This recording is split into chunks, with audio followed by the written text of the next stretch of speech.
The moon is full and looming, but don't worry. Sorry, cardamom and cinnamon just morphed into peppercorn and juniper.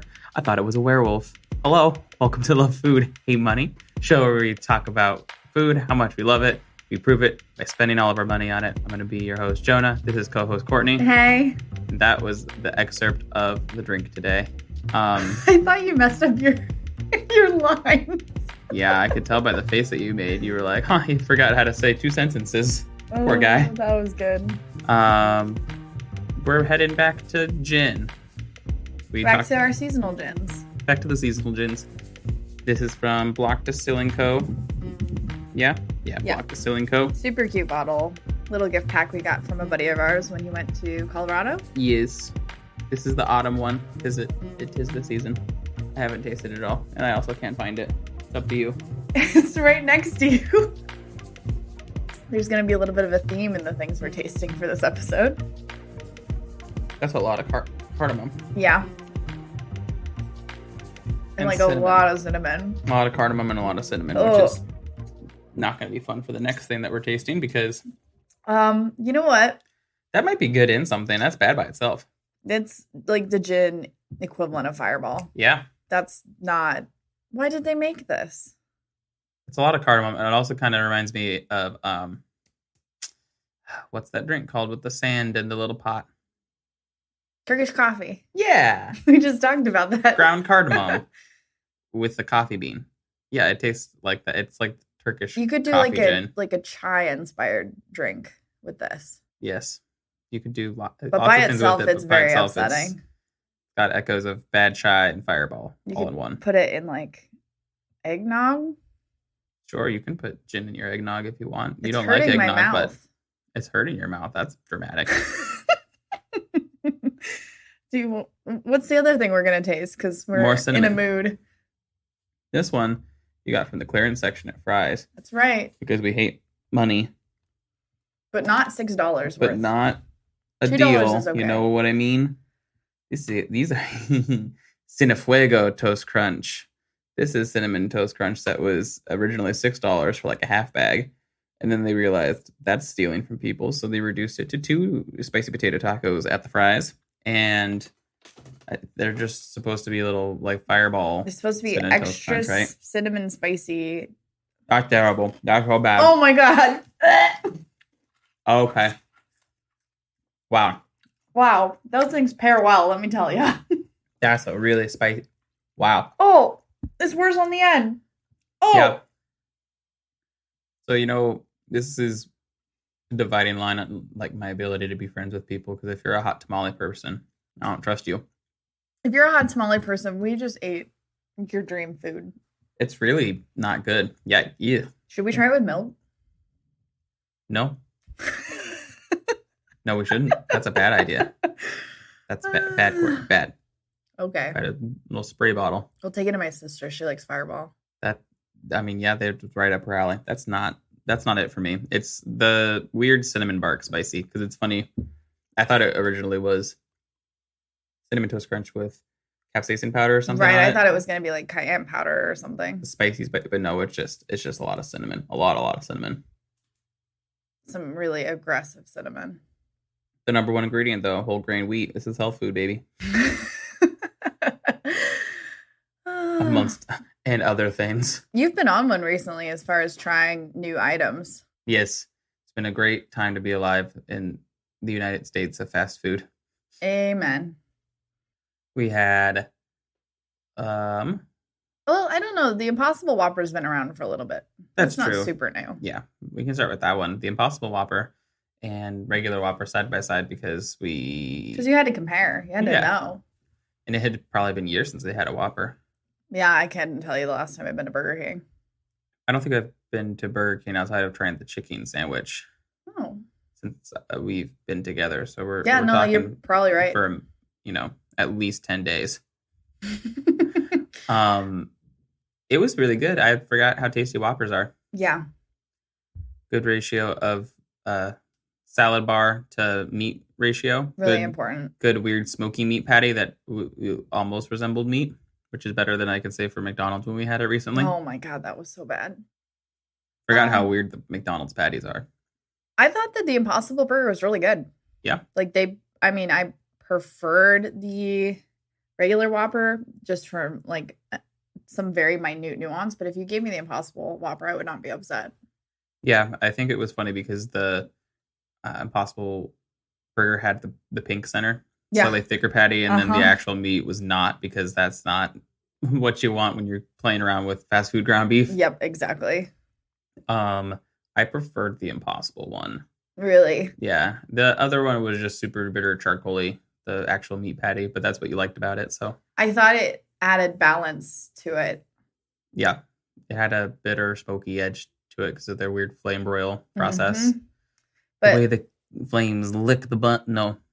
The way the flames lick the buns is a separate episode. The meat, which is also inappropriate. Flames licking anything burger related. Yeah, you should. Yeah. Mm-hmm. Not safe for school. So that was really fun. I liked Burger King. It'll go on to the list of a million fast foods. I don't think we've talked about this yet. Oh my God, your gluttony folder. Yeah, so on my phone, I've got different folders dedicated to different sins. My sloth one is filled with games, and I've got a pride one filled with just learning about wine stuff, because that's what I'm prideful about. And then I've got my gluttony folder, which has 9 and 6, 15 different fast food apps and counting. No. And I'm very proud. It's too many. So we went, and today we had Taco Bell. First time we've ever had that. We never talked about Taco Bell before. Crazy place, guys. We had spicy potato tacos, as one is to do. Obviously. Gotta get a couple of those in just because it's $1 and it fills the soul. Somewhat the stomach, but mostly the soul. Mine wasn't very good today, but it's okay. Oh, both mine were delicious. Oh, that's nice. Let me just salt that wound for you. Yeah, the one I had was just all the crispy ends of the potatoes. Oh, I like the crispy ends of the potatoes. You like the fluffy centers? Yeah, obviously. That checks out. And due to fan voting, the enchilada is back. And you've never had an enchilada. Never had an enchilada. And I was very excited because I used to love enchiladas. So I don't understand why it's called that. Well, it's an enchilada burrito. So it's an enchilada. Nope. Enchilada style burrito. Enchilada. I don't get it. I don't either, but that's what it is. Okay. It wasn't bad. It had the distinct. Really loved that one, didn't you? Well, it had the distinct like Taco Bell flavor, which is important. Yeah. Mark of a true chef is being able to tell that it's from them without. Honestly. Yeah, that's exactly what it is. If you're like a really good chef, like our famous friend Donald Hawk, who is mentioned in the top 40 restaurants by Esquire magazine this week. Congrats, Donnie. That was a really weird thing to say, the way you said it, but okay. Then obviously, like every time somebody tastes your food, like it has that same underlying, the same flavor as being adopted. I broke Courtney with that one, everyone. Anyways, it was fine. Honestly, for me, it was very much just like any really affordable Mexican plate restaurant enchilada. Yeah, I mean, it's fast food enchilada sauce. There's nothing to expect. Yeah. And then the other thing is the one that you're obsessed with right now. Yes, it makes me very happy. We have to go have the Burger King version so that you can compare. That's true. But back to Burger King. Man, so many good reasons to get out on the town these days. Wendy's has the Italian sandwiches. Italian. You gotta say it with the hand for the Italians. But yeah, they've got a chicken and burger version of their Italian sandwich, which is it turns into neither a meatball sandwich or a chicken parmesan. Either way, delicious. For the chicken one, they also use a spicy chicken patty, which was good, but it's a garlic knot bun. Good start. The protein thing, good. And then marinara sauce. Fine fast food marinara sauce. Yeah.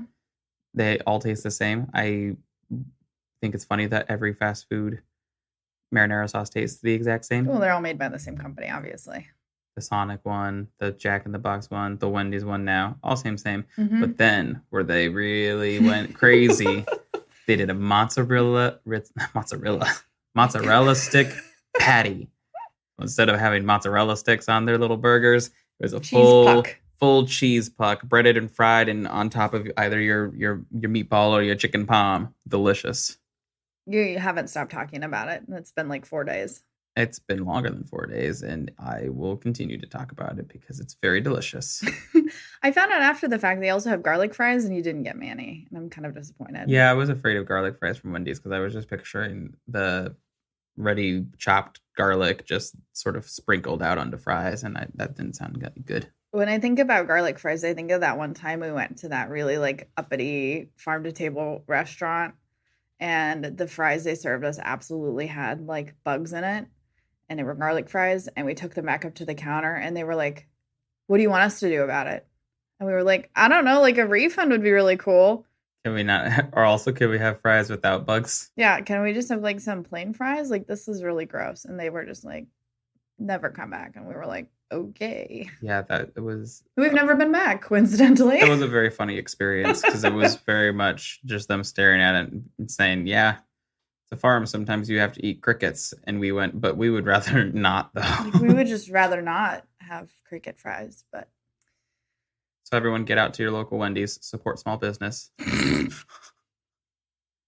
We're going to have to put that redhead child through college. Oh my God. So what are we talking about today? Because that was a long opener. We really got into the good stuff, but we have a topic too. We do have a topic. It's related to our drink of the day. We're going to talk about bad gin. No. Have you been able to take another sip of it? I can't.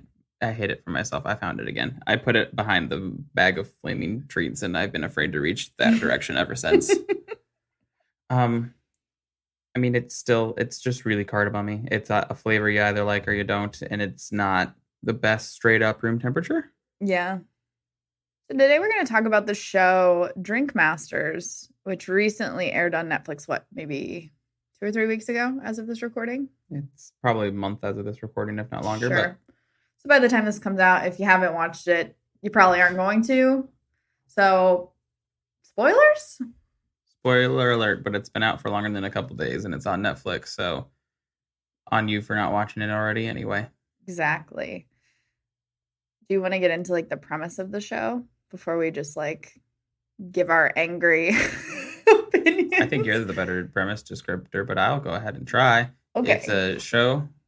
It's like Ink Masters, but with drinks. I think that's it's more like British baking show. How is that different than Ink Masters or any other reality competition? Food involved. Yeah, but it's drink. It rhymes with Ink Masters. It's 100% had to do what they were going for, right? Yeah. Oh, and the production quality and like the way the soundstage was set up was very like moody, dark. You do that little moody again? A little moody. You have to do the head thing. You're a very moody girl. We'll have to get into a video format at some point so we can really embarrass ourselves. Yes. But reality competition show. Same as every other reality reality competition show. Not to be confused with the spelling bee that I just lost. Yeah, I think they started with 12 contestants. People show up. They say, make these things fast. And then they try. And then couple of them fail, and those ones have to go into a head-to-head competition to make another thing, and whoever does the worst out of that has to go home to their home bar and weep sorrows of a failed mission. True. And that's the show. That's it. That's all we wanted to say. Thanks, everyone. We were intrigued by the show for obvious reasons. You obviously know way more about cocktails than I do. I just drink them and read the menus and go, I wonder what that is. I guess I'll try it. I knew most of the things that they did in that show. I will say that there was very few techniques that I saw where I went, haven't seen that before. There were definitely some flavor combinations that people were throwing together, though, that were like, what the hell? Mm-hmm. That's not quite as cutting edge as the peanut butter and jelly one they did on Great British Baking Show, but... We haven't watched that episode yet, but there's a clip for context, why that's so funny. There was a clip from GBB recently where a contestant was like, I'm going to make peanut butter this with fruit jam. And Prue and Paul were both like, oh, I had peanut butter with fruit. Like, that's so weird. Like, I just don't know if it's going to work. Very avant-garde. Like, what the hell? We have to talk about Great British Baking Show once we finish this season of it because it's off the rails. It is not a good show anymore. Courtney's got lots of negative things to say about it. Very and angry. I don't disagree with most of it. I will say that it's still comforting because it's a bunch of British people talking, and that's nice. But Drink Masters, like right out of the gate, this show is just unhinged. Yeah, they selected an interesting crew of people to be on that show. I read an article. A lot of characters that I've met in my personal industry life that I went, why are you here? Not people that I've actually met, but the actual like character archetypes that they filled. They were just shadows of, they were shells of real people. Yes. Just thrown out onto the big stage. Yeah, no, I read an article from The Guardian. It was an opinion piece about the show. And they were like, yeah, they chose literally like the most unlikable egomaniacs that they could have found. And the ones that weren't egomaniacs are just straight up bad on the show. And you just didn't root for them because you went, well, why are you so bad at this? I don't feel like LP was that bad. And I knew week 1 she was going to win because she was the only one that had any like back-of-house experience. And you know what they say about cocktails? Keep them in the back. Well, when you have 90 minutes to like create a cocktail, like having the knowledge of all those techniques that back-of-house uses is like very helpful because in most cocktail bars, you're doing it as a collaboration with the rest of your team. So being able to step back and be like, actually, I know how to do all this by myself. It's pretty helpful. It was interesting to watch because there were a lot of people that just didn't know what they didn't know. And that was a funny thing to watch in any competition show. Specifically, cocktails are a weird thing to get into with that because you're either talking about making classic drinks or there's 5 different techniques that you can use with different hydrocolloids to change the texture of the drink. And that they just really went way too hard on that. Yeah. After like the 3rd episode, I want to say I think the 3rd episode was the one where they did all the molecular stuff. And then after that, it was, okay, this one's going to be the smoked drink. Okay, we have fat wash drinks. Okay, we have milk punch drinks. And then it was just that on a loop over and over. Yeah, and I think, well, can you describe like kind of what the main categories for cocktails are for people that don't know? Because like I think they threw around a lot of terms that like if you're not super into cocktails, maybe you don't understand. So like Prohibition era cocktails, more modern. Sure. There was a term you used and I was like, oh, I haven't heard that before. Which I don't know what term. If you're talking about the actual, just like the eras of cocktails, because I do think it was interesting to see like they did a 1920s themed challenge where they had the cocktail party that like decided who would win kind of deal. Right. So a lot of this comes from the International Bartending Association, which they have annual competitions on best bartender of the world, yada yada. Their list of approved drinks are the Unforgettables, Contemporary Classics, and the New Era drinks. So those are the 3 different markers. When people talk about Prohibition era cocktails, they're talking about the actual speakeasy culture and back when you can legally drink in the United States. So drinks that came out of that, which there aren't many, and the ones that exist are real strong spirit forward drinks. And the major drinks that they kept going back to on the show over, I don't know, everyone talks about Prohibition style cocktails as the pinnacle of cocktail culture, but it's a lot of old fashions and just real simple, this is alcohol and this is what we added to it to make it palatable. Here, you're welcome. Which is really, I mean, when you're talking about cocktails, all you're really getting to is palatable drunkenness. Historically, I mean, you're talking old drinking. True. Like one of the original drinks is grog, and that was just a way for sailors to get their vitamin C to prevent scurvy, and their gin to prevent being bored, or rums or whatever spirits were being used. But I mean, when you're talking about cocktails, it was literally just considered either medicine, and a spoonful of sugar helps the medicine go down. Yeah. Because we didn't know jack shit. Like, this will be good for you. Makes you feel good, right? Meanwhile, your liver is going, please God, no. Please stop. No. But I think overall they had some interesting challenges. I thought like the food pairing challenge, like that's just general. Like if you're a good bartender, The food pairing challenge was kind of frustrating to watch because I felt like they were all pretty bad at it. Oh yeah, it wasn't good. It's a good challenge. Mm-hmm.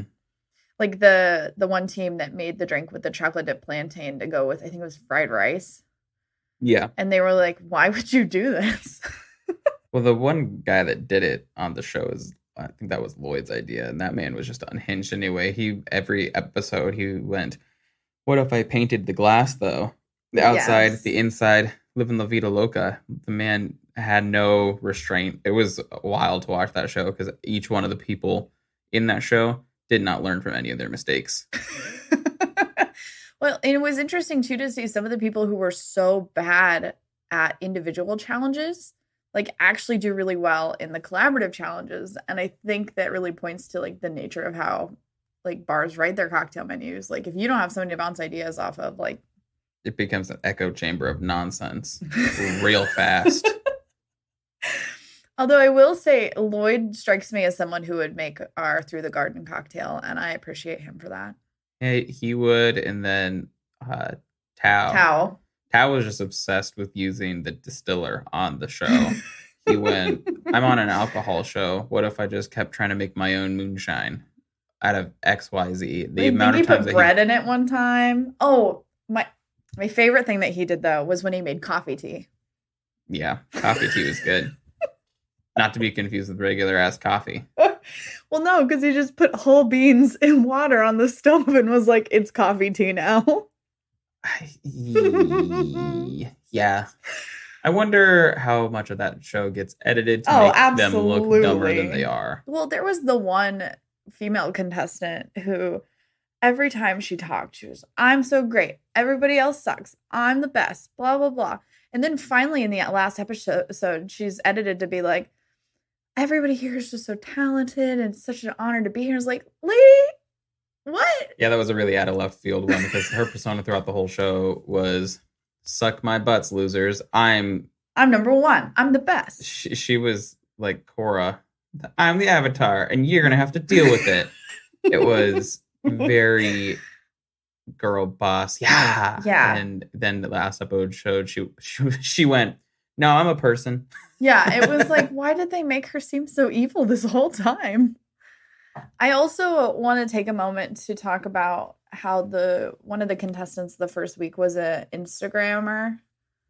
Rip to the Instagrammer. That her whole thing was she just made like really cutesy Instagram cocktails, and they were like, yeah, let's put her on the show. She'll be okay. She was good for one episode. They got what they needed out of her. They were going for the diversity casting of a middle-aged white woman. Well, it was sad because like you could tell she was like into it. She was like, oh yeah, we're gonna do this. I was like, but ultimately she didn't have the knowledge or the know-how to come anywhere near any of the other contestants. No, most of the contestants were fairly knowledgeable on the show. And the ones that were knowledgeable served dry ice in their cocktails. Yeah, and then so that was stupid. Do you want to get into that? Because that's really funny also. So the guy's a Vegas bartender, and he had dry ice just floating in the drink, and he references this technique called anchoring the ice, so that way you don't accidentally consume it. I just don't sip out of anything with dry ice in it. So he does that. The judges get super mad. You could kill us. You got a lot of bleh. We're not going to chase this. Within the next 4 episodes, granted it's not a long show, but small amount of time passes, and one of the hosts of the show is one of the judges. Yeah, that's right. 1 host, 3 judge, 2.5 judges. I don't even know what the host did on that show.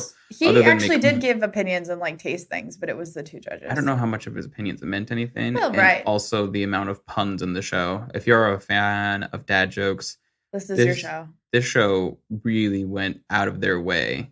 Neck on the line. We're just going to do nothing but dad jokes for 45 minutes at a time. But he looked good doing it.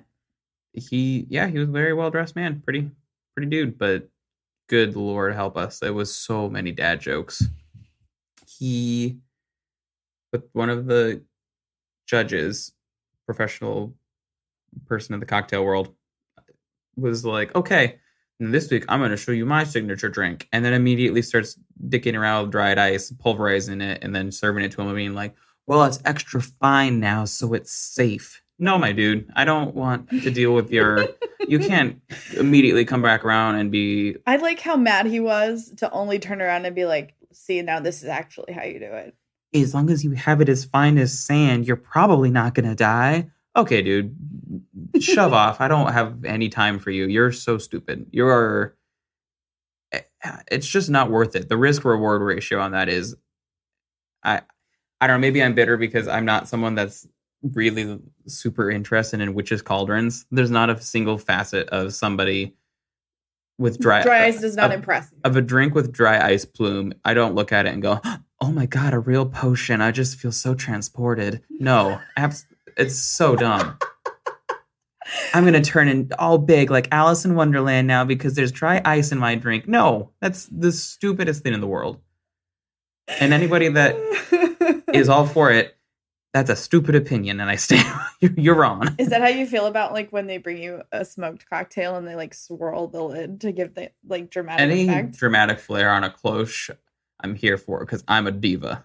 It doesn't do anything. I actually, so if they lift the cloche and then they swirl it and then kind of just try to point it at you to like to give put you your head in whiff. here, that's just weird because I don't need to be assaulted by your glass dome.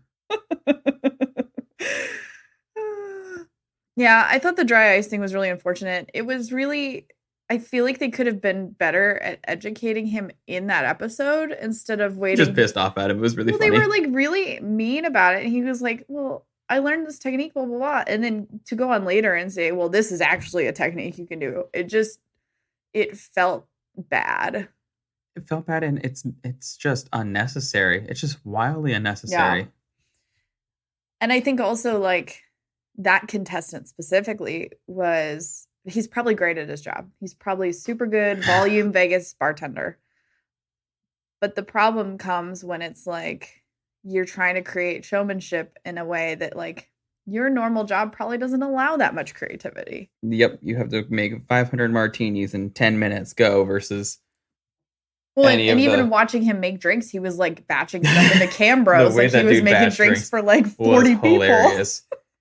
I don't think that man could scale down a recipe to sub 3 bottle. No, he was like glug, glug, glug the whole show, which was hilarious. You know, anyone that's worked in a bar that has to do some degree of scale, like you batch drinks. You don't want to go back and touch 6 bottles per drink. So you're batching all the alcohol that you can. But it was very funny because the challenge would literally be a martini and he would throw in 2 bottles of gin and a bottle of vermouth and be ready to go, baby. Like he was unhinged. He was like, the crew is going to be drunk when we're done.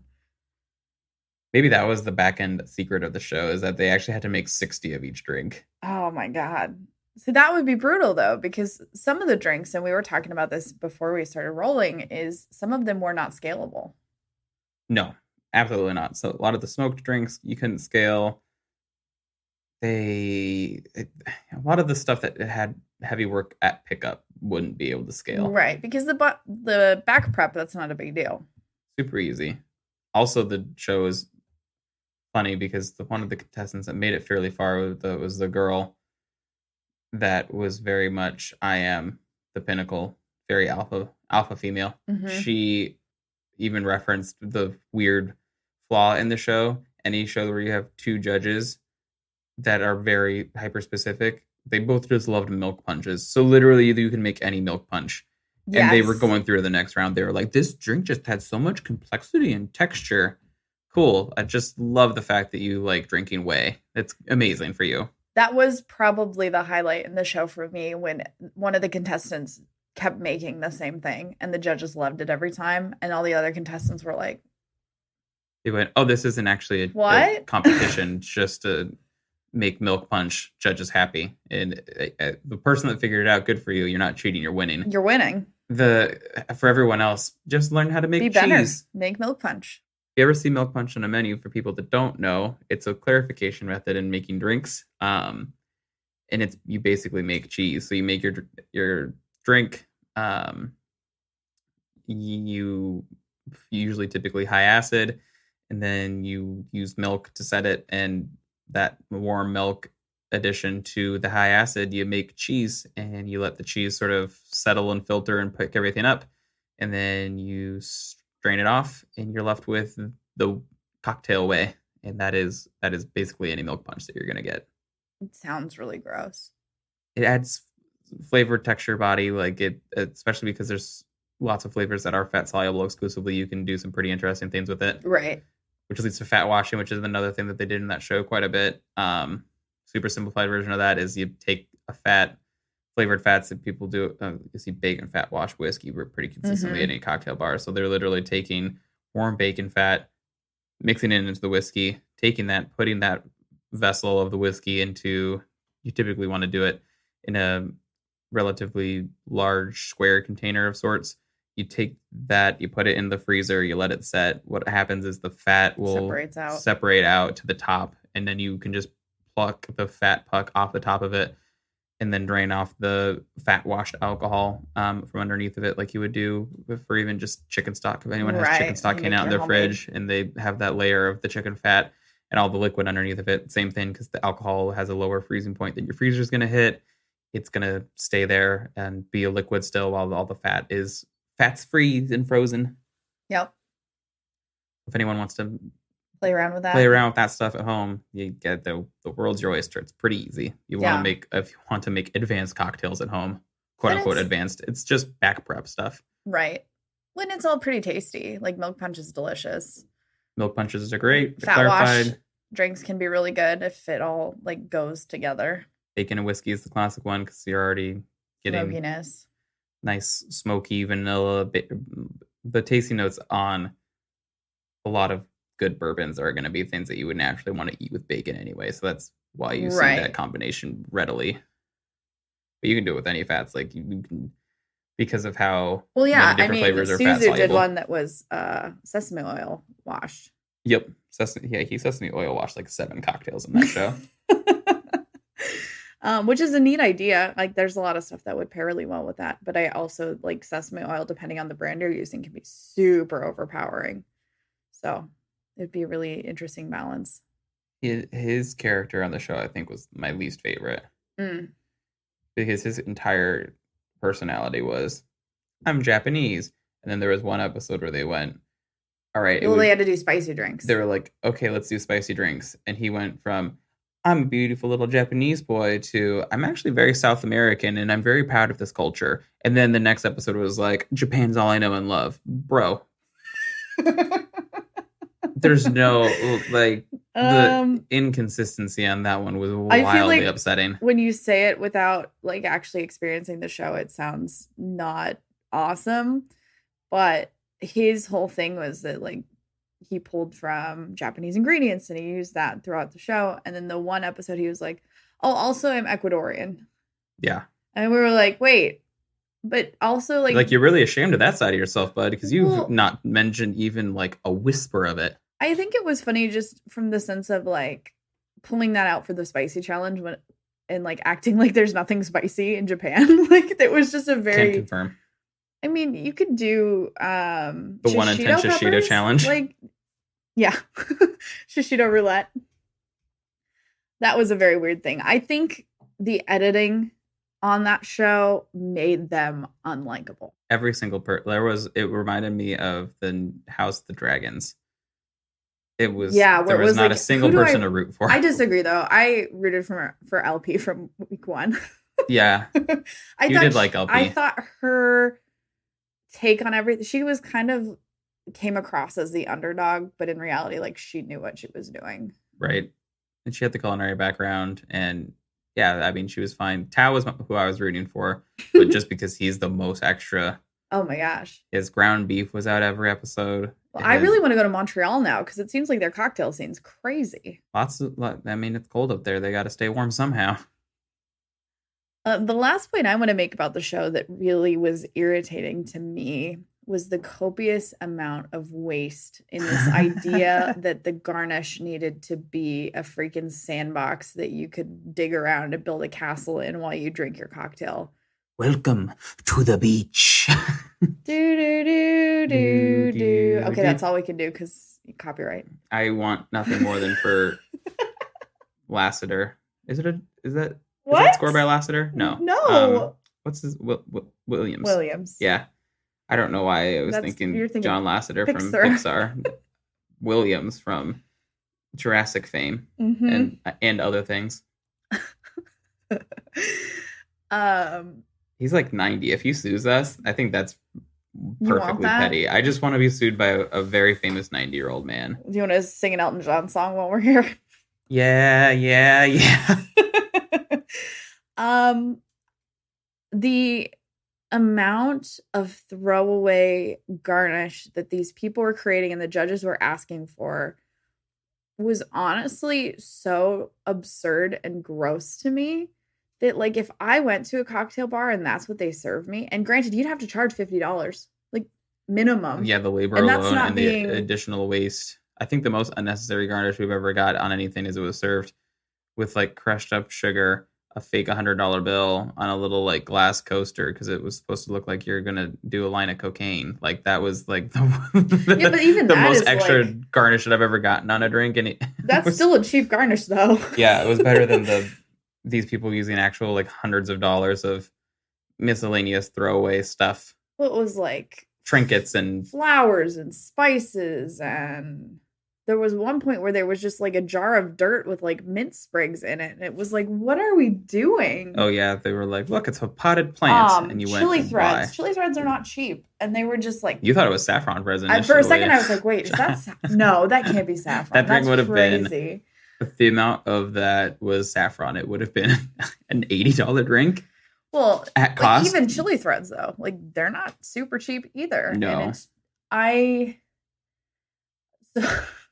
always think back to the time that one of our bartender friends was making fun of his coworker for putting a pineapple leaf in a drink. Yeah. Because that's unnecessary. It's The an hell am I inedible, supposed to do with this? yeah, inedible garnish.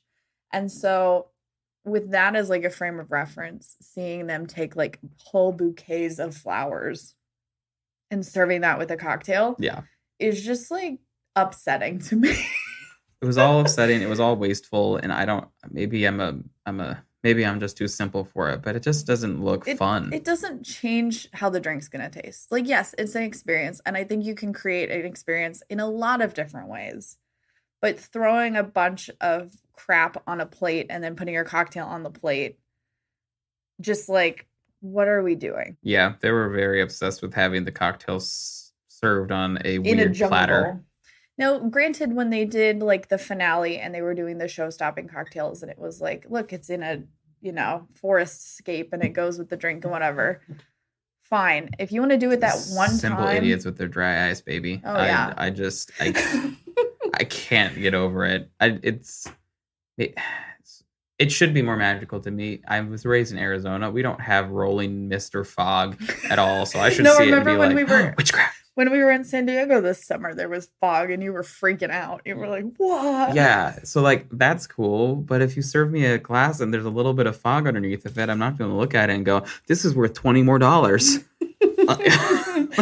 Well, I think that just like speaks to the way we value things. Like one of the things that you and I do sometimes when we go out for cocktails is if you wear a hat, you turn it backwards and we stick the garnish in the front of your hat, like I've a little had some flower crown. Beautiful hats before.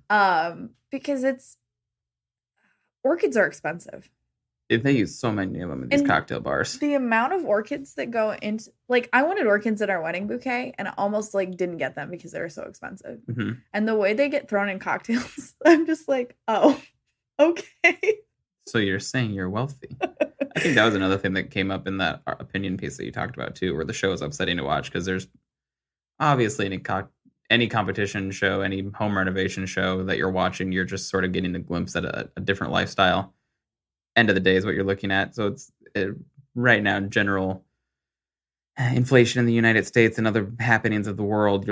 It's hard to watch the show where people are spending hundreds of dollars on these mass cocktails and to feel good about it and being like, oh, look at the hyper wealthy. Isn't that nice? Good for them. Totally. And I think, obviously there's a room for it. It's an art. People want to spend money on art, and that's just a fact. But at the same time, it's really hard to watch that and go, yeah, that seems justifiable. This is necessary. So out of 5 stars, what would you rate Drink Master? Flavor 2. Appearance 2. I don't know. Here's the thing on that show and a lot of competition shows. I don't have the attention. So with no one to root for, I don't have the attention span. I've had this issue with any competition show that I've ever watched. Yes. Even full episodes of Chopped. You turn on an episode of Chopped and you see them all and you go, okay, well, I wish I didn't have to spend the 30 seconds to see all of you. And then you change the channel. So there's a very much a connection to the person. Sure. Or to contestants in those shows that I think is what I like to watch them for. And this show, I wanted all of them to just not exist. Please don't. And they're all probably super cool people, very knowledgeable. The way that the show was edited made them all look like narcissistic bags of bricks.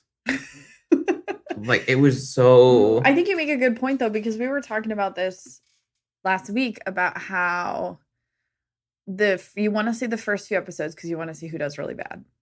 And then you want to skip to the end because you want to see who wins. Yep. And, like, bring on the double, triple eliminations. Like, just start canning people. Let's like, just all right, go. we're having an actual cocktail bar competition. We're going 4-on-4. Losing bar that makes the least amount of money goes home. And you take, like, actual bartending costing into it. So, like, good luck with putting your orchids on the damn drinks that you're losing $3 every time. Yeah. So I hope that those people are not the characters that they were on TV. And if they were, whoa. Should we make a road trip and go to all the bars that were represented? Excuse me, Suzu. Are you Japanese? He's like, no, I'm Ecuadorian. And be like, the whole show was a lie. Why are all your drinks so sweet? No, too dry. No, I know. But yeah. In real life, my gosh, yeah. So his whole shtick on the show is that he couldn't make a balanced cocktail to save his life, and he made it through to the bitter end. Second to last episode, I guess. Spoilers, everyone. Yeah. Not that we haven't already said who won in that show. Exactly. We're saving you the time. It's a fine... You didn't rate it, though. I'm going to rate it 2 stars because some of the drinks I would probably try. Okay. But overall, I think the show just gave me more headaches. Yeah, you did definitely do your, like, stress head hold thing while we were watching a lot of the episodes. I hold my lobes. It's just... You just hold it and it just, please relieve the pressure. There's so many times. Well, like Vegas guy, he was not good at doing anything other than his Vegas mass production drinks. So it was just wildly stressful to watch him.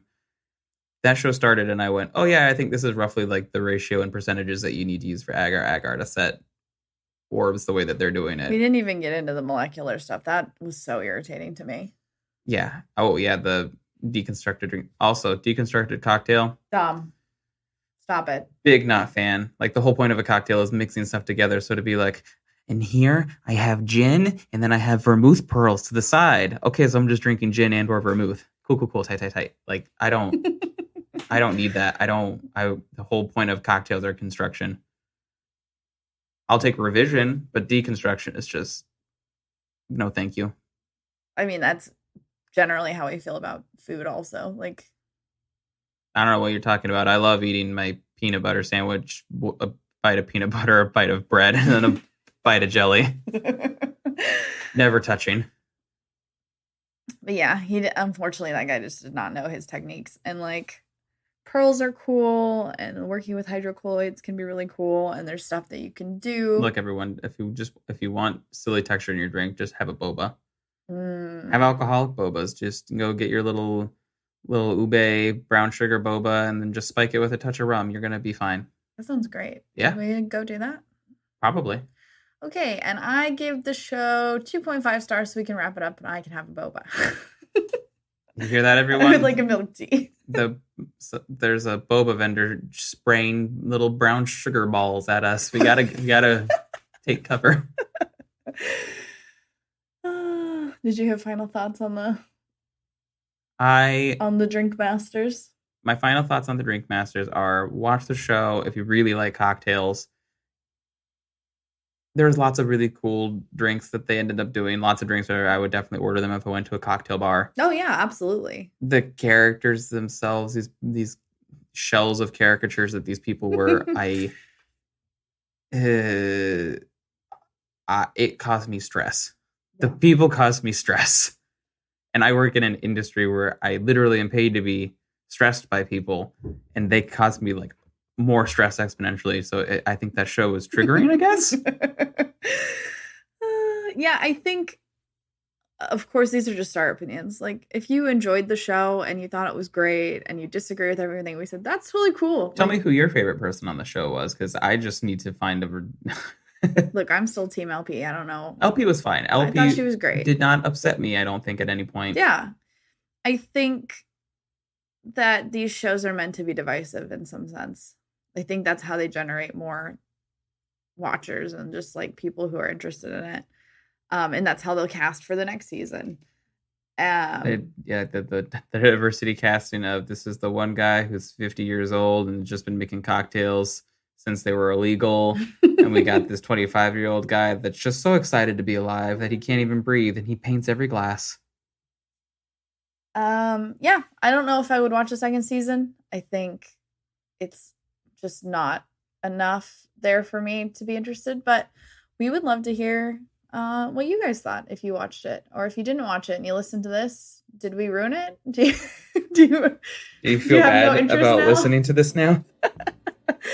I don't know. I feel like if we just said all good things about it, people would be like, well, why did we tune in to hear your opinion? We watched all 10 episodes to form a very jaded opinion about the show. Exactly. So. We did that for you. And we condensed it down to like 45 minutes. Which, all the episodes of that show are wild long. So you fell asleep like 6 times. Because if your whole drink is 2 challenges per episode, or your whole drink. Mm-hmm. Your whole drink is 2 spirits per episode. I mean, literally, the episodes were 50 minutes long, and it was long. Just 2 challenges per episode. Yeah. It was a lot of them just... There was a lot of filler. Filler and conceptualization of these drinks, and then just dad jokes after dad jokes after dad jokes. So you liked it? 2 out of 10 would recommend. Oh, out of 10, it's getting worse. 1 out of 5 stars, technically. Yeah, that's math. I can do ratios. Like the best of them. Boba time. Thank you for listening to Love Food, Hate Money. This podcast is edited by John Watkins of Feathered Fiction Studios. He also does our original music. So hire him if you have a podcast. He would love to edit for you as well. You can connect with us on social media. You can send hate mail to hello@lovefoodhatemoney.com. We have some really exciting stuff that we're working on. We have t-shirts available. We have some new sticker designs. And Santa Claus is upstairs. I'm about to go kill our upstairs neighbor. So stay tuned for my next episode, straight from prison. We appreciate everybody listening, and yeah, send hate mail, or I started accepting love letters. You can take your pick. Oh, yeah. Oh. Spagliato. Lovely. Okay, bye. Bye. I made a mess.